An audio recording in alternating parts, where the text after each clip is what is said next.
Então, meus amores, para a nossa segunda atividade, nós iremos precisar de palitos de picolés.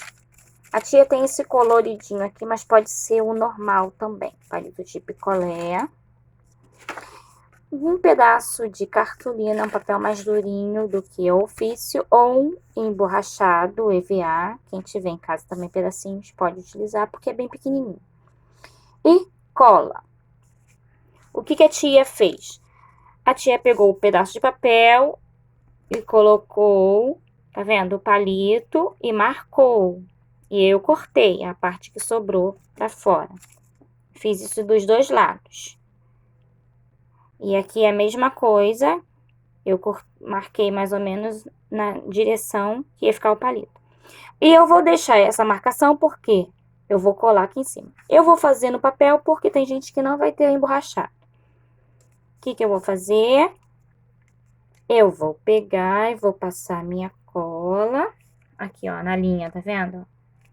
Pego a minha cola e vou passar na linha. E vou colar o meu palito aqui em cima.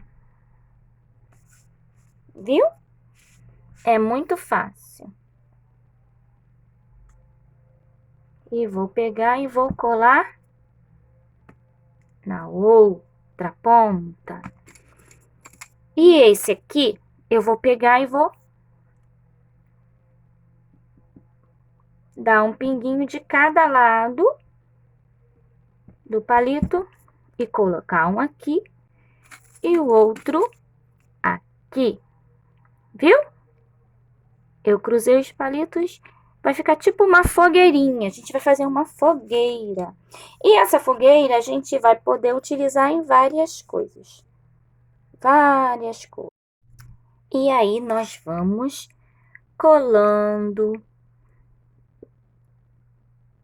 o nosso palito. Tá vendo? Colando o nosso palito em cada pontinha.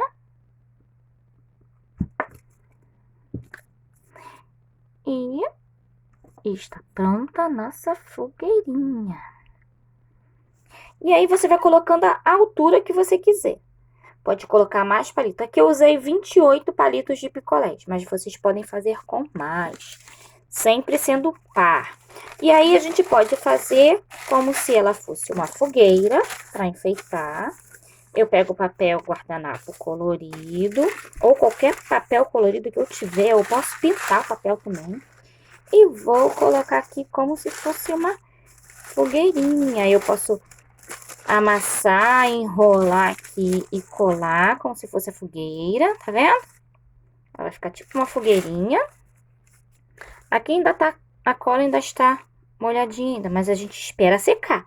Espera secar tudo e aí depois a gente faz isso. É só pegar o guardanapo e enrolar aqui, ó, embaixo, passar cola e colocar ali. Aí ficou a nossa fogueirinha, tá vendo? Mas a gente também pode usar para colocar, enfeitar a mesa. Coloca o guardanapo dentro, assim, colorido. E a gente pode colocar algumas guloseimas aqui dentro também. Pode colocar guloseimas de festa junina, ó. Pé de moleque. Pode colocar balinhas, paçoca, doce de amendoim. E aí, bota e enfeita a mesa, viu? Não é legal essa ideia? Então, essas são as duas atividades que vocês vão aprender a fazer em casa com a mamãe e com o papai para montar o arraiá de vocês. Tá bom, meus amores? Amanhã a tia volta com mais novidades.